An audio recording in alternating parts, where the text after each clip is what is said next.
Hi, I'm Daniel Epstein from UC Irvine. On behalf of my co-authors, I'm excited to present our paper revisiting the piggyback prototyping method. 7 years ago at CHI 2015, Grevin and Gilbert introduced a method they coined piggyback prototyping, or using large-scale social computing systems like Twitter or Facebook to prototype novel ideas for new systems. For example, you could test out an idea for a meetup app by setting up a bot to reply to people who tweet from nearby locations and might have time to kill, like at airports waiting for a flight. Grevin and Gilbert argue that this technique could help monitor interest level in a new system. Would people be attracted to a platform if it existed? Would they continue using it? It's highly burdensome to build a new social system, so being able to test out the idea with reduced effort has a lot of benefit. And in the past decade, there have been dozens of examples of research papers which contribute these systems.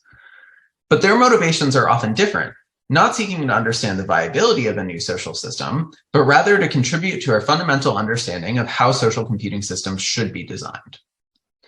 This practice has only increased with modern social computing systems having resources and APIs which allow for customization and tinkering, like programmable bots on Slack or Discord, or share sheets for sharing content to social media apps like Snapchat and Instagram. But leveraging these resources introduces new tensions and challenges not discussed by Grevin and Gilbert that are worthy of the field's attention. We therefore sought to re-examine why researchers use the method and what tensions they face in doing so. We critically reviewed about 50 past systems which have leveraged the method. We unpacked 5 design challenges that the method is commonly used to address, 4 benefits that the method provides to researchers, and 4 practical tensions that are commonly experienced when using the method.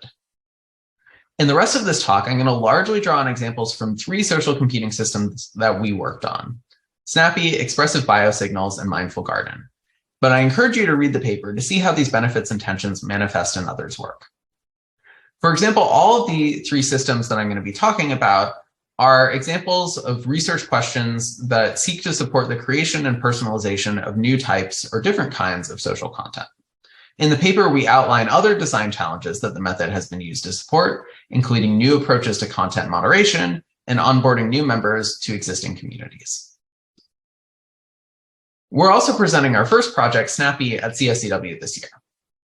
In this project, we sought to understand how we could help people create stickers for sharing on Snapchat, which include personal track data. In theory, someone could create a similar sticker on their own with enough effort, but lowering the burden to doing so allowed us to better understand how people use and feel about track data in the conversations that they have on ephemeral social media. For Snappy, piggyback prototyping allowed us to have people participate in the system asymmetrically. Rather than needing to recruit couples or other relationships to use a standalone social app, we could just recruit participants who regularly use Snapchat and test out the idea with whoever they communicated with. We asked their contacts to fill out a much less demanding survey, and we were able to reach more complex social relationships like weak social ties than we probably would have been able to do otherwise. Building on Snapchat also allowed us to inherit the platform's rich customization options, like moving stickers around or adding text captions. Participants frequently leverage these options, such as positioning their stickers as though they appeared in the real world. However, a main implementation challenge was that participants expected a really high level of polish that typically goes beyond what's expected for a research tool. Because participants were sharing these stickers with their friends and family as part of their regular communication, they expected sticker variety and customization options beyond what might be expected for a proof of concept system. Further, answering our research questions required invading participants' privacy.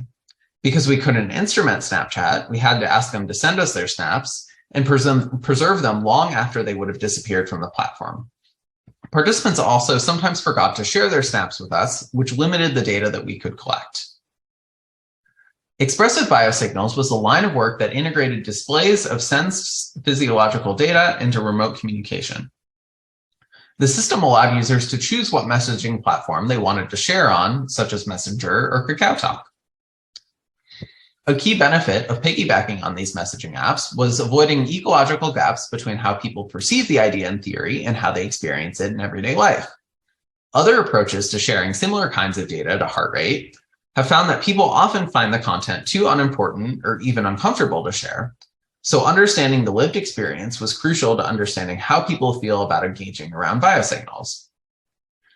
But a challenge was that there are major limits to customization of the platform. One of the main findings of everyday biosignals was that sharing beats per minute was not sufficiently engaging enough as its own content. This led to developing two different watch apps, Animo and Significant Otter, which offered richer social connection that weren't possible to build from piggybacking on an existing social system.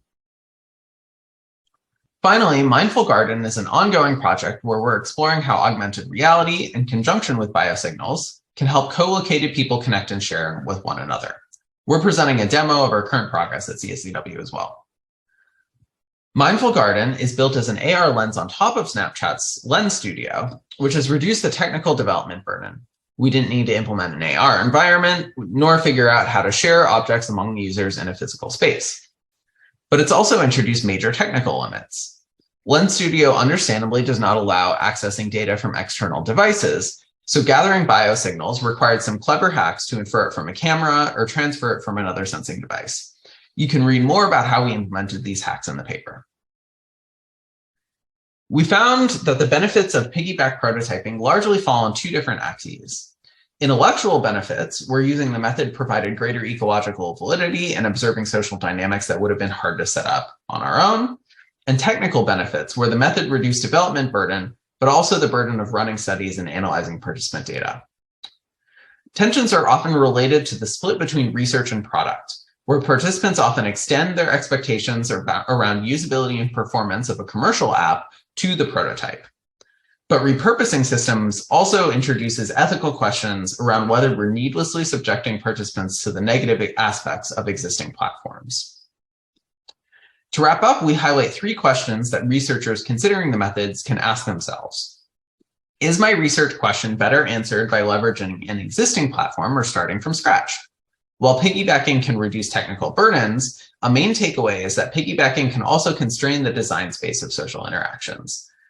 To brainstorm radically new forms of social communication, perhaps starting from scratch is advantageous. Do any platforms allow for or simplify the design approach I'm considering? We found that many piggyback prototypes are leveraging hacks, loopholes, or other workarounds to achieve the social functionality, which may impact the everyday experience of using the prototype for communication. We suggest testing whether a proof of concept system will work prior to committing to a tool or platform or to doing piggyback prototyping at all. Does piggybacking in this domain introduce undue privacy or ethical concerns? Often we're prototyping communication tools in sensitive domains like health and safety, where participants might not feel comfortable disclosing to a third-party developer. Further, in piggybacking on the platform, we're offering an endorsement of the platform's features and the creator's practices. We'd love to hear from you if you're using piggyback prototyping in your work. Thanks.